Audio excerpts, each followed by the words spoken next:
हाँ दोस्तों, एक बार फिर से आप सभी लोगों का आपके अपने YouTube channel physics with concept पर दिल खोल करके हार्दिक स्वागत और अभिनंदन है। तो दोस्तों, आज की क्लास में हम लोग परावर्ती दूरदर्शी के बारे में सीखने वाले हैं और ये टॉपिक आपके एग्जाम के लिए भाई वेरी वेरी इंपॉर्टेंट है, ठीक ना। ये परावर्ती दूरदर्शी थोड़ा सा अलग है और ये आपके एग्जाम के लिए बहुत ही इंपॉर्टेंट होने वाला है। तो पहले हम लोग इसकी समझते परिभाषा। भाई परावर्ती दूरदर्शी होता क्या है? नाम से स्पष्ट है भाई, परावर्ती कि वह दूरदर्शी जिसमें जो प्रतिबिंब बनता है वह प्रकाश के परावर्तन से बनता है। इससे पहले जो था अपवर्ती दूरदर्शी, उससे प्रकाश के अपवर्तन से प्रतिबिंब बन रहा था। तो अब हमने परिभाषा पहले से लिखे रखा हुआ है कि जो दूर स्थित वस्तु हमको देखना होता है, उस दूर स्थित वस्तु का प्रतिबिंब अगर हमको चमकीला देखना है, भैया चमकीला किसको नहीं पसंद है, किसको चमकदार वस्तु नहीं पसंद है, सबको पसंद है, ठीक ना। तो दूर स्थित वस्तुओं का चमकीला प्रतिबिंब अगर हमको देखना है तो हम लोग कौन सी दूरदर्शी का यूज करते हैं? परावर्ती दूरदर्शी का यूज करते हैं।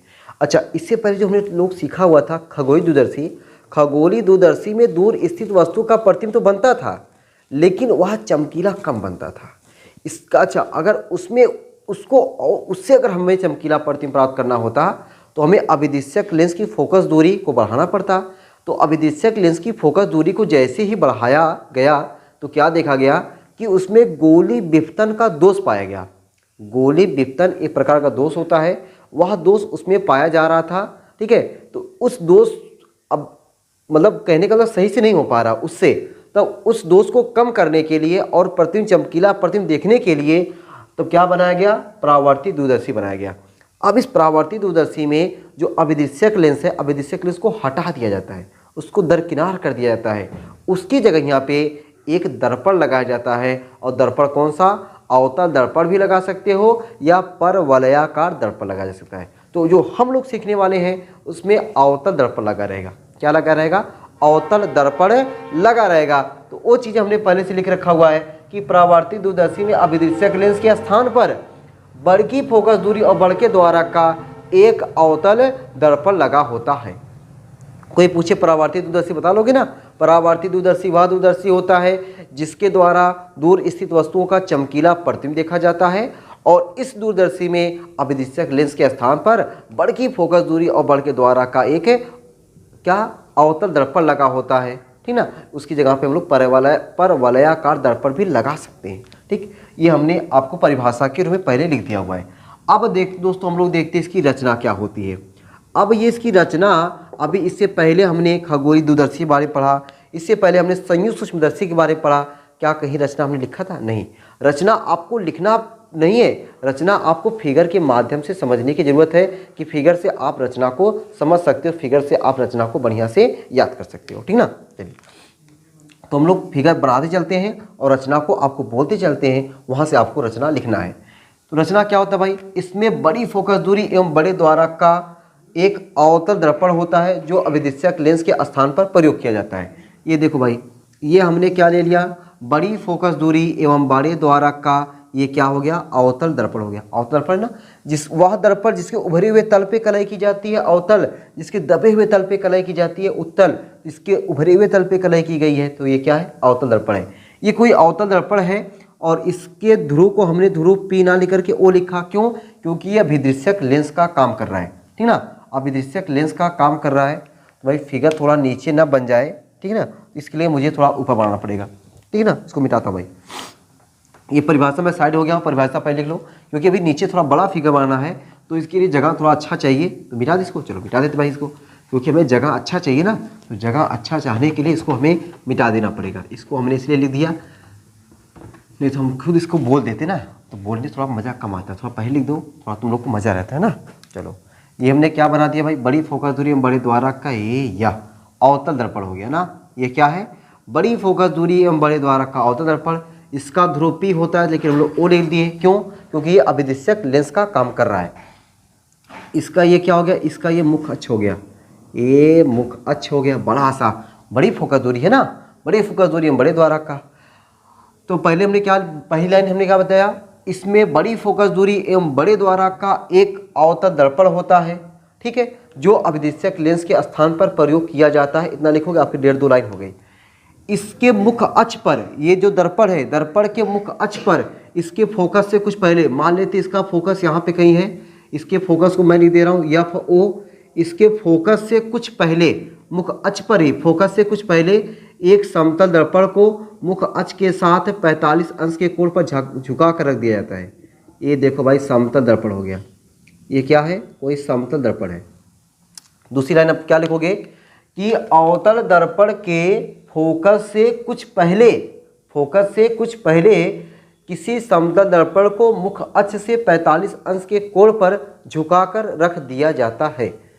अच्छा, उसके बाद एक और लाइन लिख दोगे कि जो ये दूरदर्शी है, दूरदर्शी की नली की बगल में एक छोटी फोकस दूरी एवं छोटे द्वारक का एक उत्तल लेंस होता है जिसे हम लोग नेत्रिका लेंस कहते हैं। ये वाला छोटी फोकस दूरी एवं छोटे द्वारक का एक उत्तल लेंस होता है जिसे नेत्रिका लेंस कहते हैं। ये इसकी रचना हो गया। इतनी रचना समझ में आ गया। फिर देख लो रचना कैसे, क्या लिखोगे रचना में। हमने बताया कि इसमें बड़ी फोकस दूरी एवं बड़े द्वारक का एक अवतल दर्पण होता है जो अभिदृश्यक लेंस के स्थान पर प्रयोग किया जाता है। अवतल दर्पण के फोकस से कुछ पहले इसके मुख अक्ष पर 45 अंश के कोण पर झुकाकर एक समतल दर्पण को रख दिया जाता है। दूरदर्शी की नली की बगल में छोटी फोकस दूरी एवं छोटे द्वारक का एक उत्तल लेंस होता है जिसे हम लोग क्या कहते हैं, नेत्रिका लेंस कहते हैं। ये इसकी रचना हो गई। ठीक है, अब रचना हो गई। अब इसमें प्रतिबिंब कैसे कैसे बनता है उसको हम लोग पहले प्रतिबिंब बना लेते हैं और फिर वही जैसे प्रतिबिंब बनाते हैं उसी के बारे में 3-4 लाइन, खूबसूरत लाइन उसको लिख लेते हैं ना। तो बताओ भाई, दूरदर्शी है, दूरदर्शी में वस्तुआ कहाँ पर होता है, बहुत दूर होता है। बहुत दूर मान लेते हैं अनंत पे है, तो अनंत पे यहाँ पे समझो कि अनंत तो नहीं, लेकिन ये समझो कि जो मैं दिखा रहा हूँ ये वस्तु हमारी बहुत दूर है। ये तो अभी ऐसे लग रहा है कि आपको करिए फोकस ऑफ बगलिया में तो है, यहाँ लग रहा है ना फोकस ऑफ बगलिया में, लेकिन बहुत दूर है। ये बहुत दूर कोई वस्तु है, वस्तु को हमने क्या नाम दिया, ए बी। ठीक ना, ए बी कोई वस्तु है। अब बहुत दूर वस्तु है, उससे जो आने वाली प्रकाश की किरणें होती हैं वह प्रकाश किरणें आपस में समांतर होती हैं। ठीक है ना, इस वस्तु से निकलने वाली प्रकाश किरणें आपस में समांतर। देखो ये डॉट डॉट लाइन क्या दिखा रहा है कि मतलब बहुत दूर से आ रही है। डॉट डॉट लाइन मतलब बहुत दूर से आ रही है ना। ये थोड़ा सा अच्छे से आए भाई, ये अच्छे से आओ यार तुम लोग। या चलो भाई, ये मतलब बहुत दूर से प्रकाश किरणें आ रही हैं। ये समझो पहली प्रकाश की किरण आ गई, ये ऐसे, ये वाली प्रकाश किरण आ गई। दूसरी वाली प्रकाश की किरण देखो ये हो गई, या दो प्रकाश किरणें आ रही है ना। पहली प्रकाश की किरण ये हो गई, ये वाला भाई देखो या, और एक प्रकाश की किरण ये हो गई ना। चलो ये देखो ये किरण दिखा रहा है कि ये प्रकाश किरण ऐसे आ रही है। अब जैसी प्रकाश किरण वहाँ से दूर से आ रही है, ये दर्पण है, दर्पण में क्या होगा, प्रकाश किरणों का परावर्तन होगा। परावर्तन के बाद ये प्रकाश की किरण परावर्तन होगा। अब आपको पता है कि जब वस्तु अनंत पे होती है तो वस्तु का प्रतिबिंब दर्पण से परावर्तन के पश्चात फोकस पर बनेगा, फोकस पर बनेगा। ये सबको पता है कि अनंत पर स्थित वस्तु का प्रतिबिंब फोकस पर स्थित वस्तु का प्रतिबिंब अनंत पर। तो ये प्रतिबिंब फोकस पर बनेगा, लेकिन बिचवा में समतल दर्पण लगा दिया गया है। तो फोकस पर बनने से पहले ये समतल दर्पण से टकरा जाती हैं। देखो यहाँ से परावर्तन हुआ, परावर्तन के बाद ये यहाँ पे आ गया, इससे परावर्तन हुआ, परावर्तन के बाद यहाँ से यहाँ पे आ गया। ठीक, ये हो गया और ये हो गया। वस्तु ए बी बहुत दूर है, वहाँ से दो प्रकाश की किरणें आई, ये यहाँ से परावर्तन हुआ, परावर्तन के बाद इन दोनों को यहाँ पे फोकस पर केंद्रित होती, ये फोकस पर केंद्रित होती, फोकस पर क्या होती, केंद्रित होती। लेकिन फोकस से पहले क्या लगा दिया गया, यहाँ पे एक समतल दर्पण लगा दिया गया है, और समतल दर्पण लगाने से ये प्रतिबिंब जो है यहाँ पे कहीं बन जाता है। अब ये फोकस को मैं खिसका के यहाँ पे कर दे रही है, ये देखो ये होगा, इसके फोकस पर ये केंद्रित होती। ठीक है ना, फोकस पर केंद्रित होती लेकिन केंद्रित नहीं हो रही है। क्यों? क्योंकि बीचवा में लगा दिया गया समतल दर्पण। अब समतल दर्पण से ये जो प्रकाश की किरणें आई हैं इनका क्या होगा, दर्पण है, दर्पण से परावर्तन होगा। परावर्तन जब होता है, परावर्तन के पश्चात ये वाली प्रकाश की किरण जो है कुछ ऐसे गई और ये वाली प्रकाश की कुछ ऐसे आई, यहाँ पे कहीं कट गए, जहाँ पे कहीं कट जाता है वहीं इसका क्या बन जाता है, प्रतिबिंब बन जाता है। जहाँ पे कहीं कट गया वहीं पे क्या बन गया भैया, प्रतिबिंब बन गया। जहाँ पे कहीं कट गया ये क्या बन गया, प्रतिबिंब बन गया। ये प्रतिबिंब का नाम हम लोग दे सकते हैं कि ए डैश बी डैश। ठीक, तो अब जो ये हमारा ये वस्तु है, इस वस्तु का प्रतिबिंब हमारा बना ए डैश बी डैश। किसके द्वारा बना? इस दर्पण के द्वारा बना। अब यही ए डैश बी डैश इस समतल दर्पण के लिए क्या करता है? वस्तु का कार्य करता है। और इसका प्रतिबिंब देखो भाई, ये इसको देखो, यहाँ से लेंस है, लेंस से परावर्तन हुआ, अपवर्तन हुआ, अपवर्तन होने के बाद ये कुछ ऐसे चली गई। इसको पीछे बढ़ाते हैं, यहाँ पे कोई आँख है और इस आँख में जो है यहाँ का प्रतिबिंब दिखाई देता है। ये शायद आपको भी दिख नहीं रहा होगा, शायद देख लेता हूँ। चलो भाई, आँख हल्का सा नीचे है, समझो यहाँ पे ये क्या है? आँख है, ये आँख है यहाँ पे, ठीक ना। यहाँ पे इसका प्रतिबिंब बन गया और ये जो प्रतिबिंब यहाँ पे हमें काल्पनिक प्रतिबिंब यहाँ पे प्रतीत होता है, वह ए डबल डैश और B double dash, A double dash B double dash हमें काल्पनिक प्रतिबिंब प्राप्त होता है। अभी हमने तो फिगर बना दिया, अब फिगर के बारे में लिखना क्या है? दूर स्थित वस्तु ए बी से चलने वाली समांतर प्रकाश किरणें अवतल दर्पण से परावर्तन के पश्चात फोकस पर केंद्रित होती हैं, परंतु केंद्रित होने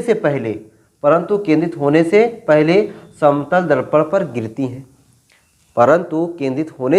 क्या होती हैं? समतल दर्पण पर गिरती हैं। अब समतल दर्पण इन किरणों को परावर्तित करके, समतल दर्पण देखो, ये किरण और ये किरण, इन किरणों को परावर्तित करके ए डैश बी डैश, समतल दर्पण इन किरणों को परावर्तित करता है और इसका प्रतिबिंब ए डैश बी डैश प्राप्त होता है। समतल दर्पण इन किरणों को परावर्तित करता है और इनका प्रतिबिंब ए डैश बी डैश प्राप्त होता है। यही प्रतिबिंब जो ए डैश बी डैश है, ये प्रतिबिंब इस समतल दर्पण के लिए आभासी वस्तु का कार्य करता है या वस्तु का काम करता है और इसका प्रतिबिंब समतल दर्पण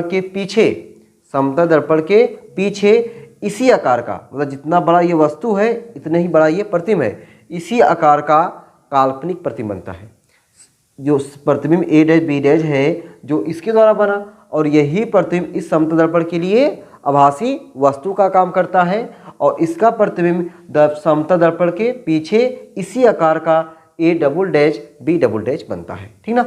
अब ये नेत्रिका है, नेत्रिका की फोकस दूरी को, नेत्रिका के यहाँ पे मैं यहाँ पे ई लिख दे रहा हूँ ना, प्रकाशीय केंद्र को ई से, और यहाँ पे जो कोण बनता है उसे मान लिया गया भैया बीटा, ठीक। अच्छा, और यहाँ पे अगर ये कोण अल्फा है तो ये भी कोण क्या होगा? अल्फा होगा। प्रकाश के परावर्तन के नियम से ये कोण अल्फा है तो ये भी कोण क्या होगा? अल्फा होगा। तो ये चीज़ आपने देख लिया कि हम जो है परावर्ती दूरदर्शी होता क्या है, इसकी रचना क्या है, इसका फिगर कैसे बना और फिगर में नेत्र का प्रतिबिंब का बनना कैसे होता है, ये सब चीज़ आ गया। अब इसका हम लोग क्या निकाल लेते हैं? आवर्धन क्षमता निकाल लेते हैं। आवर्धन क्षमता निकालने के लिए आपको पता है, इसको देखो मैं थोड़ा सा कम कर दे रहा हूँ ना, ये चलो यहाँ पे अभी इतने में और इतने में हो जाएगा। आवर्धन क्षमता को हमको किससे लिखते हैं? यम से लिखते हैं। यम बराबर क्या होता है? बीटा अपान अल्फा। यम बराबर क्या होता है? बीटा अपान अल्फा। तो यम बराबर बीटा अपान अल्फा। यदि अल्फा व बीटा अत्यंत सूक्ष्म हो, यदि अल्फा व बीटा अत्यंत सूक्ष्म हो, यदि अल्फा व बीटा अत्यंत सूक्ष्म हो, तब जो अल्फा है, अल्फा की जगह पे tan अल्फा, अल्फा की जगह पे tan अल्फा और बीटा की जगह पे क्या हो जाता है? tan बीटा हो जाता है। तो यम बराबर क्या हो जाएगा? tan बीटा बटे tan अल्फा। अब हमें tan बीटा और tan अल्फा का मान निकाल देना है। पहले बीटा का मान निकाल देते हैं। tan बीटा का मान निकालने के लिए कौन सा त्रिभुज ले लें? पहले त्रिभुज का नाम लेते। त्रिभुज है ई ए डैश बी डैश, त्रिभुज ई ए डैश बी डैश में tan बीटा बराबर लंब बटे आधार, लंब क्या हो जाएगा? ए डैश बी डैश बटा आधार क्या हो जाएगा? ए डैश ई, ठीक। ये तो हमें tan अल्फा मिल गया, ठीक है। अब tan बीटा मिल गया। अल्फा निकालते हैं। अल्फा निकालने के त्रिभुज अल्फा यहाँ पे है, अल्फा यहाँ पे ये त्रिभुज O A dash B dash, त्रिभुज है O A double dash B double dash में tan अल्फा, tan बराबर लंब बटे आधार, लंब की जगह पे A double dash B double dash बटा आधार की जगह पे O A double dash, O A double dash, tan alpha बराबर A double dash B double dash बटा O A double dash. O A double dash क्या हो जाएगा, इस दर्पण का फोकस, फोकस को क्या लिख दें, एफ ओ लिख दें, ठीक ना। और ये हमारा जो हो जाएगा नेत्रिका की फोकस ए ई डैश, अच्छा भी रहने दो भाई, ए डैश ई, ठीक ना। टेन अल्फा टेन बीटा का मान मिल गया है। अब इसमें ले जाके रख दें यम बराबर, यहाँ पर लिख दे रहा हूँ भाई, यम बराबर टेन बीटा की जगह पे ए डैश बी डैश बटा ए डैश ई, ठीक है, गुणे कर दे रहा हूँ, गुणे टेन अल्फा जगह ये उल्टा हो जाएगा, एफ ओ बटा A double dash B double dash.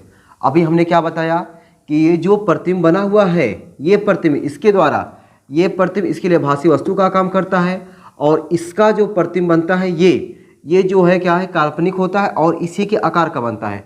तो कह सकते हैं ए डैश बी डैश ये दोनों आपस में क्या है, बराबर हैं।